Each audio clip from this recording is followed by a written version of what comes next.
அனைவருக்கும் இனிய காலை வணக்கம். அதிகாலை புலர்ந்தது.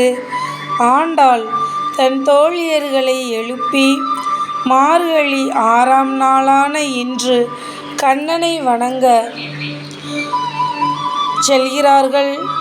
அப்பொழுது பாடிய பாடலை பார்ப்போம். புள்ளும் சிலம்பினகான் புல்லரையன் கோயிலில் வெள்ளை விழிசங்கின் பேரரவம் கேட்டிலையோ? பிள்ளாய் எழுந்திராய் பேய்முலை நஞ்சுண்டு கள்ளச் சகடம் களக்கழிய காலோச்சி வெள்ளத்து அரவில் துயிலமர்ந்த வித்தினை உள்ளத்து கொண்டு முனிவர்களும் யோகிகளும் மெல்ல எழுந்து அரியன்றே பேரரவம் உள்ளம் புகுந்து குளிர்ந்தேலோ எம்பாவாய். அன்பு தோழியே, நீ உடனே எழுந்திரு. பறவைகள் அதிகாலையில் எழுந்து கீச்சிடும் இனிய ஒலி இன்னும் கேட்கவில்லையா? கருடனை வாகனமாக கொண்ட எம்பிரானின் கோயிலில் வெள்ளை நிற சங்குகள் எழுப்பும் முழக்கம் காதில் விழவில்லையா?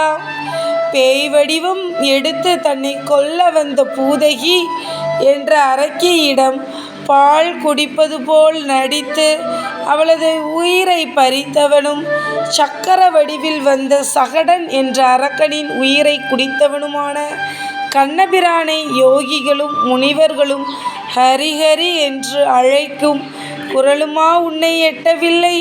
உடனே எழுந்து இவற்றையெல்லாம் கேட்டு உள்ளம் குளிர்வாயாக என்று பாடுகிறார். பூதகி என்ற அரக்கியை கம்சன் அனுப்பி வைத்தான். அவளை இம்சை செய்து கண்ணன் கொன்றிருக்கலாம். ஆனால் அப்படி செய்யவில்லை.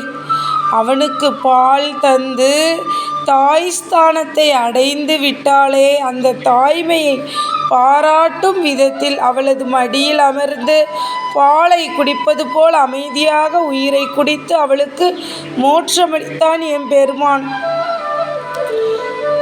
இந்த பதிகம்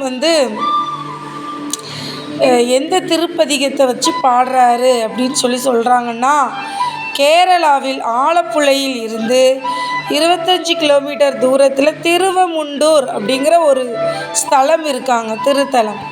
அந்த தலத்தை குறித்து தான் ஆண்டாள் பாடியதாக சொல்கிறாங்க.